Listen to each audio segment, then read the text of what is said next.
faim est là. Ça fait des jours, des semaines, des mois, des années. Elle ne disparaît jamais. C'est la même chose avec le froid. Un froid terrible. Parfois, j'avais la sensation que ma circulation sanguine ralentissait. J'étais impressionné par ma propre endurance. Vu les circonstances, j'aurais dû tomber gravement malade et mourir dès le début.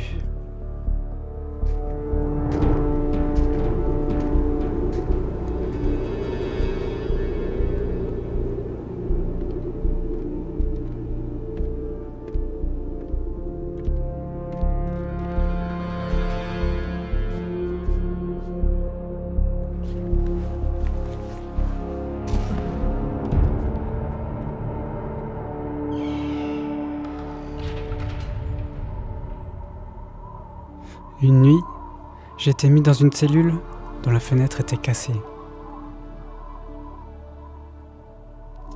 Le KGB voulait voir s'il arriverait à me faire mourir de froid. Ils auraient dit, il a cassé la vitre et le froid l'a tué. J'étais désespéré. Je me disais, mais Dieu, m'as-tu abandonné? M'as-tu oublié? Est-ce que j'ai souffert pendant toutes ces années pour rien?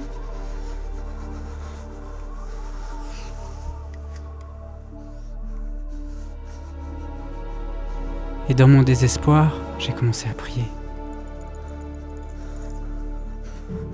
D'habitude, je prie en silence. Mais là, j'ai crié « Dieu, m'as-tu abandonné ?»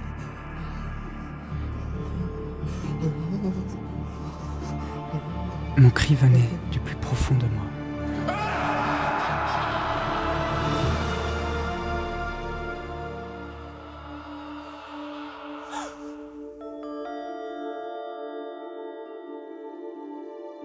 Une nuit, j'ai fait un rêve.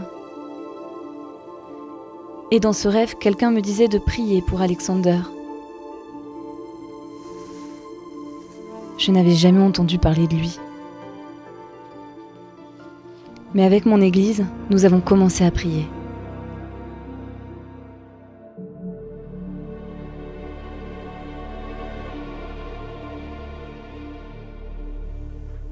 Immédiatement, j'ai senti une chaleur m'entourer.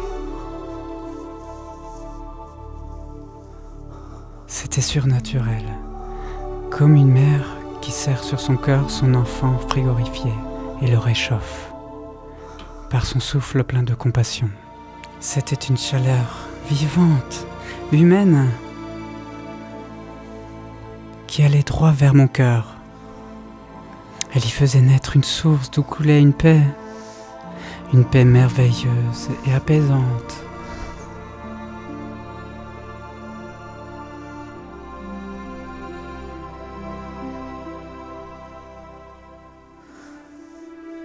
C'est comme si quelqu'un d'attentionné venait de poser sa main sur mon épaule.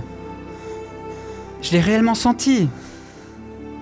Ce geste voulait dire « Tu n'es pas seul, tu n'es pas abandonné. Nous sommes avec toi. Nous partageons tes souffrances. »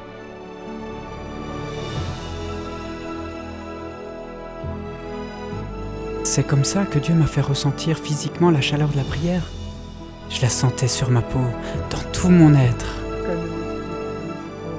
C'était comme si les prières ont changé l'amour en chaleur.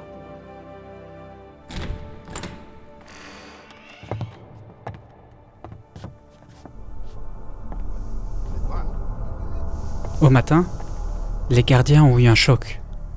Ils ne comprenaient rien. Non seulement j'étais vivant, mais mon corps dégageait la même chaleur qu'une personne normale.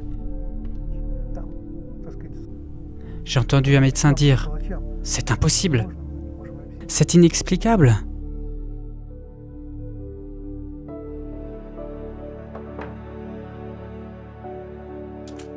Six mois plus tard, une lettre de Portes Ouvertes nous proposait de prier pour Alexander. C'est ainsi que nous avons appris qui il était. Pendant 6 mois, nous avions prié sans rien savoir de lui. Alexander avait monté un mouvement chrétien étendu à toute l'Union soviétique. Pour ce crime contre l'État, il a été envoyé dans un camp au nord de la Sibérie. Un endroit dont on ne revient pas. Finalement, beaucoup de personnes ont commencé à prier pour moi.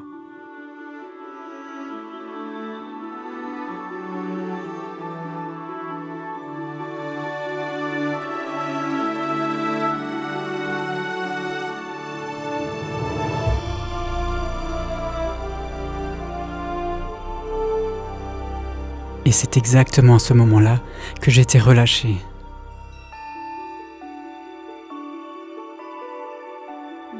La prière a ouvert les portes de la prison, et comme le dit l'Évangile, elle libère les captifs.